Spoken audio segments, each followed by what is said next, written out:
ये मेरे लिए सबसे स्पेशल है, और सिर्फ आज के लिए नहीं, पूरी जिंदगी भर के लिए। आज मैं जो कुछ भी हूं वो जो अभी गेस्ट हैं पीछे यहां पर बैक स्टेज पे, उनकी वजह से हूं। तो please give an energetic and warm welcome to my parents.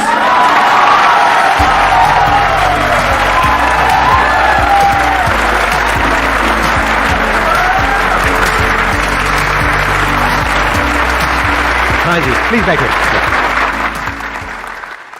मैंने आपको बताया कि मेरे दिल में क्या है, अपने पेरेंट्स के लिए बहुत ज्यादा रिस्पेक्ट है, क्योंकि मेरे पास में यहाँ पे जो क्वेश्चन आते हैं ना, ज्यादा लोग हैं वो ये आते हैं कि मेरे पेरेंट्स मुझे सपोर्ट नहीं कर रहे, मैं क्या करूं। अब इसका मैं आंसर नहीं दे सकता, क्योंकि मेरे पेरेंट्स ने हमेशा मुझे सपोर्ट किया है, अनकंडीशनली किया है, कभी मुझे कुछ भी करने से नहीं रोका। और जो मैंने किया, जैसा भी किया, इनफैक्ट अभी भी, आज भी मुझे लाइफ में कोई भी प्रॉब्लम होती है तो मैं सीधा अपने पेरेंट्स के पास में जाता हूं, जाकर के इनसे पूछता हूं, और मेरी उस प्रॉब्लम का सोल्यूशन निकल जाता है। कैसे निकलता है मुझे नहीं पता, लेकिन मेरी कोई भी प्रॉब्लम हो, कितनी भी बड़ी हो, उसका सोल्यूशन अगले दिन मेरे पेरेंट्स निकाल देते हैं।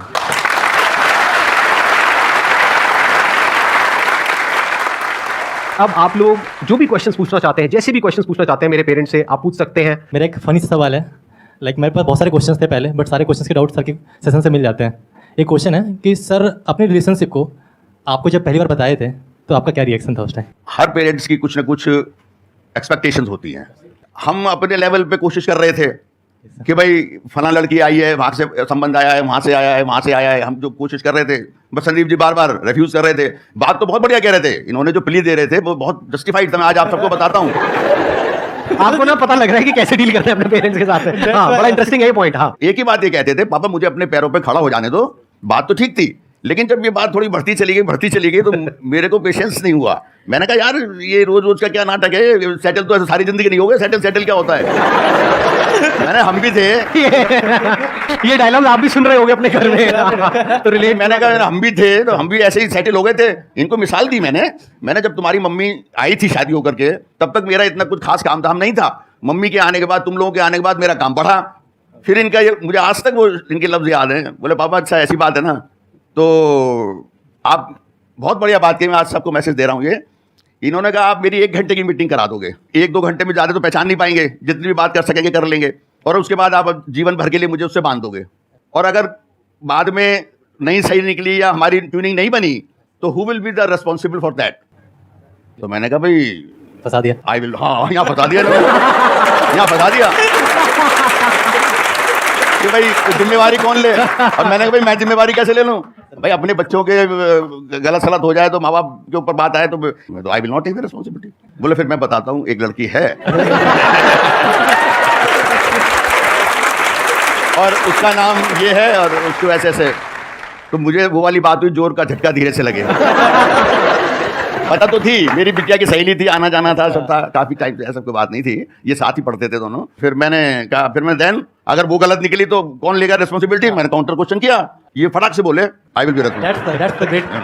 आई विल बी रिस्पॉन्सिबल। मैंने ठीक है, if you are responsible, you are taking responsibility, ठीक है, आई एम एग्री, बस खत्म कर दिया। You are great parents, you are great parents.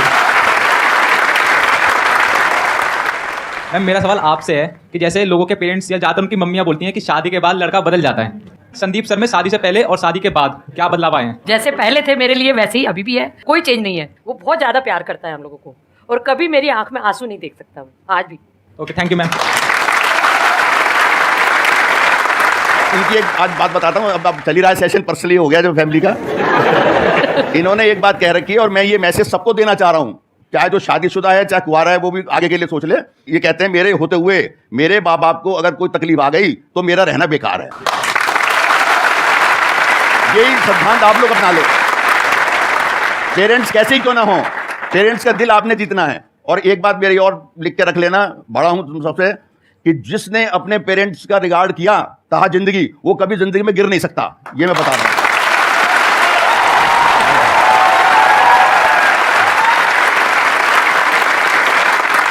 अब आप लोगों को समझ आ रहा होगा कि ये जो मैं बोलता हूँ, ये जो मेरी स्पीकिंग स्किल्स है, वो कहाँ से आई है। इनका जो सेंस ऑफ ह्यूमर है वो नेक्स्ट लेवल है। मेरा अगर आपको थोड़ा ठीक ठाक लगता है ना सेंस ऑफ ह्यूमर, तो उसको मल्टीप्लाइड बाय 1000 कर दो, वो मेरे फादर का सेंस ऑफ ह्यूमर है। तो अगर अभी आपको लाइव देखने का मन है तो अभी लाइव, अगर आप कुछ एक आध जोक सुनाना चाहें तो आपकी मर्जी। मतलब क्या हुआ, पति पत्नी की शादी हुई थी, कुछ टाइम हो गया, तो एक दिन पत्नी बोली, बैठी हुई बात कर रही थी, सुनो जी अगर आपकी 1 करोड़ की लॉटरी निकल आए तो कैसा लगेगा आपको। बोले अरे जानू क्या बात कर रही हो 1 करोड़ की लॉटरी, मैं तुम्हें मॉल में शॉपिंग कराऊंगा, मूवी दिखाऊंगा, डिनर कराऊंगा, पूरी मस्ती कराऊंगा, क्या बात कर दी।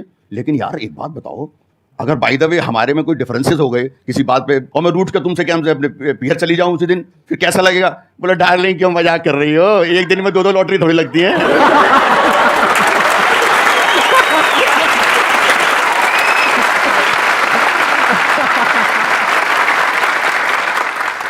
कैसा लगा? मजा आया? अभी देखो आगे आगे और मजा आने वाला है। हाँ बताइए, अब कौन है जो क्वेश्चन पूछना चाहते हैं, चाहती है?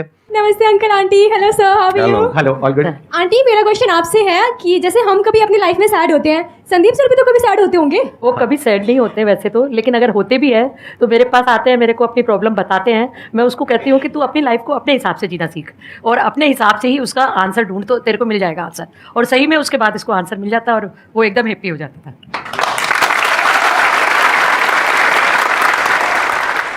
जो मेरे अंदर अभी फीलिंग चल रही है सर, वो मैं अपनी जुबान से नहीं बता सकता कि आप तीनों के लिए मेरे अंदर क्या फीलिंग चल रही है। सर सबसे पहले मेरा ये क्वेश्चन है कि सर जैसे आपको पता होगा मिडिल क्लास फैमिली में जो पेरेंट्स होते हैं वो अपने बच्चों को, जैसे वो बच्चा कुछ करना चाहता है, जैसे मैंने अपनी शॉप खोली है, तो मेरी शॉप जो है मोमोज की है, तो मैं एजुकेटेड हूँ, मेरे को इंग्लिश भी बोलने आती है, बहुत सारी चीज़ें आती हैं। जब मैं मोमोज ऐसे निकाल के देता हूँ, मेरा इंटरेस्ट है कि मुझे खुद का काम करना है। तो कई बार होता है पेरेंट्स बोलते हैं तूने इतनी अच्छी पढ़ाई कर रखी है तो इस लाइन में क्यों जा रहा है, जिसमें पढ़ाई की जरूरत नहीं पड़ती तो उस काम को भी कर रहा है। तो मैं ये कहना चाहूँगा कि आप उन पेरेंट्स को क्या मैसेज देना चाहोगे? काफ़ी बच्चे कुछ करना चाहते हैं, उनके पेरेंट्स उनको करने नहीं देते, रोक लेते हैं।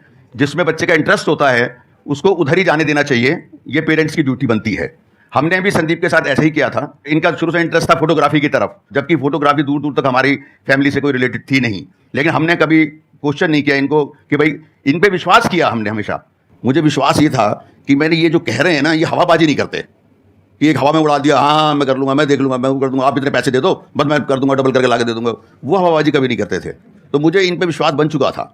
फिर मैंने कहा देखो समय के हिसाब से लाइनें बदली जाती हैं। जबकि लोगों ने उल्टा सीधा भी बोला काफी। हाँ, हमारे फैमिली वाले काफी लोगों ने उल्टा सीधा टॉन्टिंग करते थे कि यार ये कोई करने का काम है, ऑटो फोटो खींचना, ये करना, ये कोई ऑटो फोटो, ये कोई हमारे लेवल के काम है क्या ये? लेकिन हमने कभी इनको नेगेटिव नहीं होने दिया, लाइफ में कभी नेगेटिव नहीं होने दिया। हमारी फैमिली में भी काफ़ी सीए हैं, काफ़ी लोगों ने बड़ी पढ़ाइयाँ करी हैं। तो हम भी अगर चाहते हैं संदीप के पीछे पढ़ते भाई तुम भी सीए बनो, ये मत करो, इसमें क्या पढ़ा है, कुछ नहीं पढ़ा, तो हमने कभी नहीं टोका। और मैं ऐसे पेरेंट्स से कहता हूँ कभी बच्चों को रोकना भी नहीं चाहिए, टोकना भी नहीं चाहिए। तो मैं एक क्वेश्चन पूछ रहा हूँ कि कोई चाइल्डहुड मेमोरी सर की हो, कुछ ऐसा बताना चाहें तो? बचपन में बहुत शरारती थे संदीप जी, लेकिन कभी मैंने इनको पीटा नहीं, मारा नहीं। हमेशा प्यार से इनको समझाया और फिर ये समझ भी जाते थे। इनकी जो शरारत थी ना, वो अपनी छोटी बहन पे चलती थी। इनकी छोटी सिस्टर 1.5 साल इनसे छोटी है। तो जब भी इनको किसी बात की कोई खुंदक आ रही होती थी, कोई चिड़चिड़ी पर आ रहा हो रहा था, तो उस पर जाकर उसके बाल खींचना करना, और अल्टीमेटली मेरा गुस्सा फिर इनको भुगतना पड़ता था। क्योंकि वो चीखती थी, वो मेरे से हेल्प मांगती थी, तो नेचुरली मैं तो डॉक्टर की तरफ देखूंगा ना उसकी। ये हर घर की कहानी है सर मेरे साथ। तो मैं घर की कहानी बता रहा हूँ। तो बचपन में ऐसी शरारतें होती रहती थी, हम भी डांट देते थे, बच्चे खेलने लगते थे, चलता रहता है, बचपन है ऐसे कर जाता है। लेकिन शुरू से हमने विश्वास रखा। ये मैं आज मन की बात आपको बताता हूँ कि अपने बच्चों में विश्वास रखना चाहिए पेरेंट्स को। हर समय ये नहीं कि उन पर शक ही करते रहो, ये क्यों कर रहा है, कहाँ जा रहा है, किस लिए कर रहा है, ये ना कर दे, डुबवा ना दे। चेकिंग रखनी चाहिए, पेरेंट्स का फर्ज है बच्चों पर चेकिंग रखनी चाहिए। पूछने का भी फर्ज है, पूछे भी कि बेटे तुम क्या कर रहे हो, कहाँ जा रहे हो, किस लिए कर रहे हो, क्या तुम्हारा एम है, सब जानकारी माँ बाप का फर्ज है, ये ड्यूटी है उनकी, जानकारी पूरी रखें। लेकिन अननेसेसरी इंटरफियरेंस करना, वो कर रहा है, करते करते उस पर अगर वो बीच में कहीं अनसक्सेस हो भी गया तो उसके ऊपर हावी हो जाना, देख ले मैंने तेरे को मना किया था, ये मत कर। तो बच्चे का कैरियर खराब हो जाता है। फिर वो किसी काम में घुस रहा है, देखो असफलता और सफलता तो लाइफ में आती है। अननेसेसरी इंटरफियरेंस करना बच्चे के कैरियर से खेलना है, मेरे हिसाब से कभी नहीं करना चाहिए। सर इतने सक्सेसफुल हो चुके हैं, आप लोगों ने भी इतना अच्छा अनुभव किया है, तो हम सब सक्सेस को पाएं, एक ऐसी एडवाइस हमें चाहिए। मैंने अभी थोड़ी देर पहले भी एक बात कही थी, एक गुरु मंत्र आपको दे रहा हूं मैं। मेहनत तो जरूरी है ही हर जगह, हर फील्ड में, और ईमानदारी से मेहनत। इस सब के बावजूद अपने माँ बाप की पूरी इज्जत करते हो और उनका हर तरह से ख्याल रखते हो, उनका हर वक्त आशीर्वाद लेने के लिए आगे रहते हो, तो मैं दावे से कह सकता हूं 1 दिन नहीं, 2 दिन नहीं, 10 दिन नहीं, महीने नहीं, 2 महीने नहीं, एक दिन सफलता आपके पैर चूमेगी। मैं दावे से कह सकता हूं, ये बहुत बड़ा गुरु मंत्र है। होता क्या है, लोग जब सफल होने लगते हैं ना, थोड़ा काम चलने लगता है तो माँ बाप को समझते नहीं कुछ भी, उन्होंने आपको जन्म दिया है, लाके खड़ा किया है, जिस स्टेज पे लाके उन्होंने खड़ा किया है, उनकी कृपा से हुआ है ना सारा।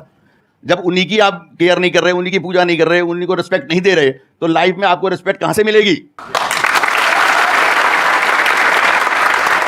इसी बात को अगर मैं दूसरी तरह से कहूं कि जो इंसान अपने माँ बाप की इज्जत नहीं करता, क्या वो इज्जत डिजर्व करता है इस दुनिया में? No sir. सोचने वाली बात है। उसकी कौन इज्जत करेगा? तो जो भी उसकी सक्सेस है, जो भी उसने अचीव किया, सब खोखला है। तो हमेशा हमको सबको साथ में लेकर के चलना है, चाहे कॉन्फ्लिक्ट हो। कई बार क्या होता है, डिफरेंस ऑफ ओपिनियन होता है, एक जनरेशन गैप होता है, जिसकी वजह से कई बार कॉन्फ्लिक्ट भी हो जाता है, थोड़ा बहुत छोटा मोटा लड़ाई झगड़ा भी हो जाता है, बात हो जाती है, लेकिन अपनों में ही तो होता है लड़ाई झगड़ा।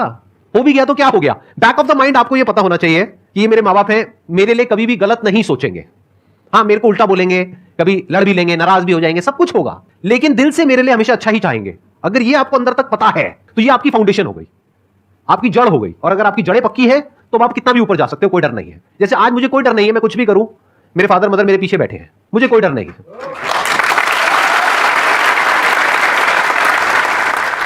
नमस्ते नमस्ते आंटी जी। तब मैं ऑफिस में थी, मुझे बिलीव ही नहीं हो रहा था कि मतलब मैसेज में क्लिक क्लिक कर रही हूँ, ओपन हो गया, मैं एकदम मतलब क्या हो गया, नींद नहीं आई सर, 3 बजे से जगी हुई हूँ। फिर देखा ना, मेरे आंखों में आंसू आ गए। लाइक पेरेंट्स तो पेरेंट्स ही होते हैं सर। तो एक सवाल है आप दोनों से कि वुमेन्स पेन की तो बात हर कोई करता है कि वुमेन्स पेन है, बट जो पेरेंट, जो आप भी फादर हो, ये आपके फादर है, तो फादर का जो पेन होता है वो कोई क्यों नहीं जान पाता? माँ और बाप जेंडर के तो फर्क है, दिल तो सबके वही होते हैं। अब होता क्या है, जेंट्स को कभी भी जल्दी से आंसू बहाते, जैसे आपने अभी आंसू बहा लिए ना, जेंट्स जल्दी से नहीं बहाते आंसू। ये भगवान ने कुछ ऐसी शिफ्ट दी हुई है। आदमी आंसू बहुत ही, जब सिर से पानी निकल जाता है या कहते हैं ना बहुत मजबूरी या कुछ ऐसा होता है, तब उसके आंसू निकलते हैं आदमी के। माँ और बाप के प्यार में कोई फर्क नहीं होता है, लेकिन बाहर जो एक्सप्रेशन है उसमें थोड़ा सा डिफरेंस है। सो मैं सोई नहीं 3 बजे से। सो नींद से क्या शिकवा करना, जो आई नहीं रात भर, कसूर तो उस चेहरे का है जिसने सोने ही नहीं दिया। अरे वाह, बहुत अच्छा। हाँ, एक और।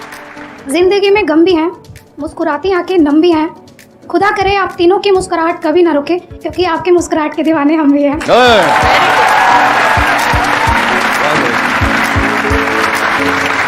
Thank you so much, all of you, for coming. It was a great experience meeting all of you.